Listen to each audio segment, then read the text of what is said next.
Ryan here, and welcome. I'm about to embark on a Space Infantry Resurgence campaign that's long in the making.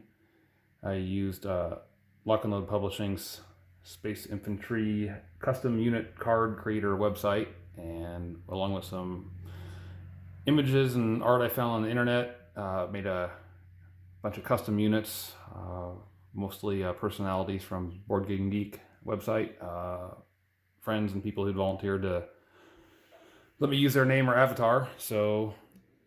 And I am also, let's see, here's my custom roster. Now, the only thing custom about it is the name, Victory Company of the 131st Division, and that's a reference to another IP out there, but I'll leave that to those of you who want to research it yourself to figure out what that is. The rest of the campaign sheet, the roster sheet is, I believe, the Mako squad, one of the stock squads. So what's unique about this is it's the one squad that allows you to carry at least one of every unit type. So I figured I would use this roster so I would get the option to play with all the units here. And the cards in the bottom row are the stock lock and load cards, and they're great quality. And the top 2 to 3 rows are all the custom cards I made. So we'll start with picking a squad leader. So we're going to pick between these two on the right.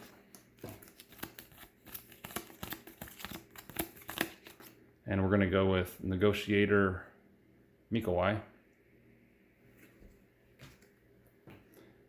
Now we have assault teams next, and we're not going to flip anything here because there are exactly two assault teams.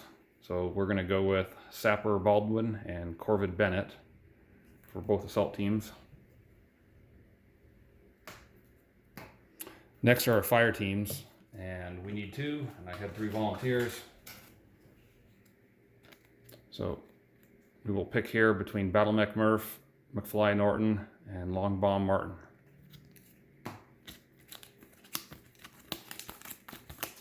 Not looking. Okay, this one's out. That's Long Bomb Martin.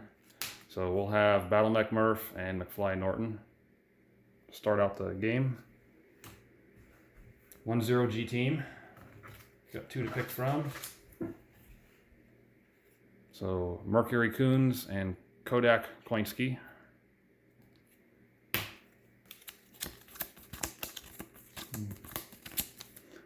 We're going to go with Mercury Coons on this one. Now for our shotgunners.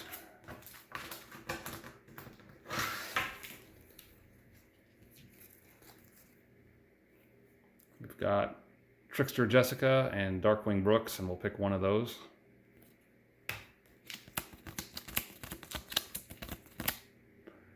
All right, Darkwing Brooks it is. Now there are likely to be lots of casualties in this game. There often are when I play, so probably those who didn't get picked this time around will fill in at some point during the campaign. Next up, we have Close Combat Team. Dwarf Broderick and Coyote Moe. We'll pick one of these. Okay, we're going to go with Dwarf Broderick. Heavy weapons. Again, one of these 2 will be picked. Gears Garrison and Pirate Mario.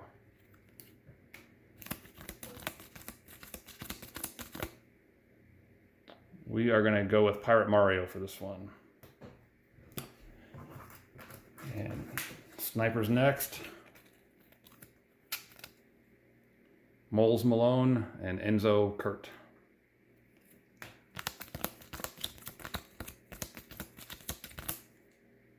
We are going to go with Enzo Kurt to start the campaign.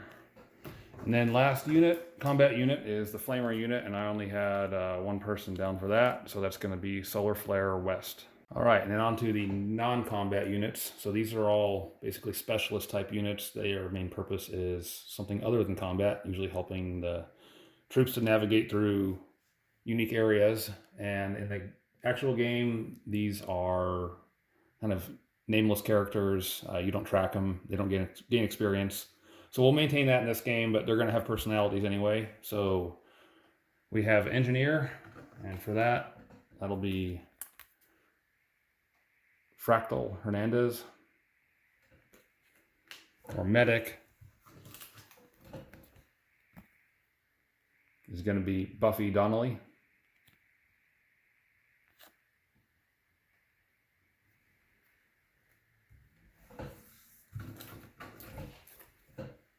And our demolitionist will be Noir Marlowe. And I probably butchered that, but I know what it means. I just can't pronounce it. And our technician is going to be Repairman Moore. Now, a few of these people didn't volunteer. They were just voluntold. Their personas were voluntold. So, Explorer will be Pathfinder Ganaway. And last but not least, our scientist will be Electron Vitali. See, here's my campaign sheet. First step in setting up a new campaign. Went ahead and selected Campaign 1, Prelude to War. So this campaign has 8 missions. And over here on the mission decks, later on we'll select our cards and make 2 random piles out of those. This campaign allows you to fight any enemy of your choosing. So there are quite a few enemies to choose from. The mercenaries and their associated battle drones, flesh eaters, and they have a couple of different types of sub flesh eaters, if you will. The dark roots, those guys are nasty. Thonians, those guys are real nasty. The mutants, everything in here is nasty, but maybe they're less nasty to fight. Beastmasters, doable. I haven't won against every mission I fought against them, but sometimes they can dish it out. The Cybers, another the Sentinel subunit of the Cybers. The Dark Faith, those guys are terrible. Void Spiders, haven't played with them yet. That's a boss enemy, the Elder Leviathan. Some other random enemies we might come across. I'm going to go ahead and pick the mercenaries, not randomly. They're probably, if there's anything easy in here, they're one of the easier enemies. And they'll come with battle drones. Okay, the mercenaries, we'll go read the flavor text here. This threat is entirely homegrown, better or worse. What started as a makeshift police force, come militia, out in the deep ranges, has become the largest paramilitary organization in the United System. We were grateful for the patrol support until they began getting notions of secession and independence. After a brutal and perhaps overzealous punitive action from the SMC, they calmed down, we thought. Now they're back in force and with a legitimate grudge. Time for more punitive action. So basically they're rebel scum, and we are going to squash them. So the mercenaries are, you're just a hair more likely to see them at fire range than melee range. They have the ability, sometimes they'll bring in, due to this reinforcements language here, instead of some of the mercenary troops, you'll get battle drones instead. The battle drones. The SMC isn't an omnipresent entity. The deep range has always been a breeding ground of danger and violence, and the SMC simply can't patrol that amount of space reliably. Enter the battle drone, a combat-ready alternative to human security forces. These robotic enforcers carry enough firepower to level prefab structures and raiding parties alike. So we'll look at their range table here. They are a little bit more likely to be fought at fire range. All right, and let's look at the cards. So the Type 1 basic mercenary soldier. We've got a rating of 4 for fire and melee, so they're equally average, let's say, on both of those combat ranges. Take 2 wounds. The Type 2 enemy, the Sergeant, takes 3 wounds. Much more effective. Fire, they have a skill of 2, and melee's at 3. Plus they get an additional 1 AP when rolling both melee and fire. So they are pretty deadly. And then the Assault Mercenaries, Type 3 armor piercing. Wounds may not be stopped by armor. So these guys are able to punch through any armor your space infantry have. They are also a little worse at fire and a little better at melee than the mercenary sergeants. They also come with 4 wounds possible and armor. Dang it. Okay, the battle drones. These guys are a little bit better than the regular mercenaries, type 1s, soldiers. And when at fire range, they get to cancel 1 wound inflicted on them. However, armor piercing will still hit. So our heavy weapons unit might be a boon here. Okay, the next step is to create our mission deck. So for campaign 1, we've got cards sorted into 2 decks here. So on the left is deck A and on the right is deck B. Now we will shuffle those cards up, plus we will add alert events based on alert level. So deck A is going to get 2 of these 2 cards from the alert level 1 deck, and deck B is going to get 1 alert level 1 card and 1 alert level 2 card. So this campaign, we're going to have, out of the 6 possible missions in deck A, and we are going to have 4 out of the 5, sorry. We have 4 missions using deck A, so we'll go through 4 of these 6 cards. 3 are surface missions, and 3 are the dreaded hive missions. Out of deck B, so we'll play 4 missions out of these 6 cards. 4 are surface missions, and 2 are hive missions. So what we're going to do here, flip these over, and go ahead and shuffle these up. And add a couple alert level 2 cards to deck A. 1, 2.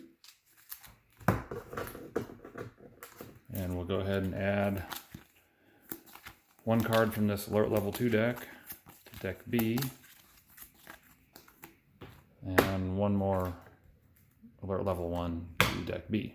Go ahead and get those shuffled up, and we can just about start the game. And the last part of the campaign setup is the strategic option cards. We have to set up our strat ops deck. So these are a bunch of cards that benefit the player.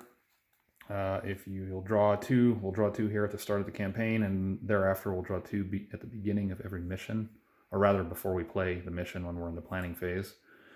So using these cards will give you some bonuses. They'll also allow you to occasionally on some cards recruit more units if you've suffered casualties. Not selecting them and succeeding will allow you to get more victory points. So there's always kind of a gamble here. Do I utilize 1 or 2 of these cards and likely make my success more probable, or do I gamble and not utilize 1 or 2 of these cards on a mission in order to increase the number of victory points I get? So we will shuffle these up and take 2.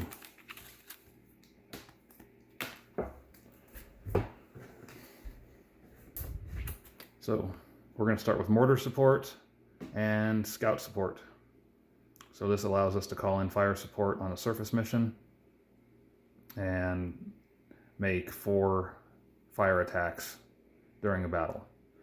And scout support, so this allows us to basically utilize scouts who are going to get in there ahead of us and explore nodes, which will make it easier for our guys to make progress. It's not a combat bonus, but it helps us to move through the map quicker, and every mission is on a time limit, so that's a useful card. Now it's time to go ahead and select our first mission of the campaign out of deck A. Flip over surface mission 2. Objective, find at least 4 scientists. And we are at alert level 1 for this.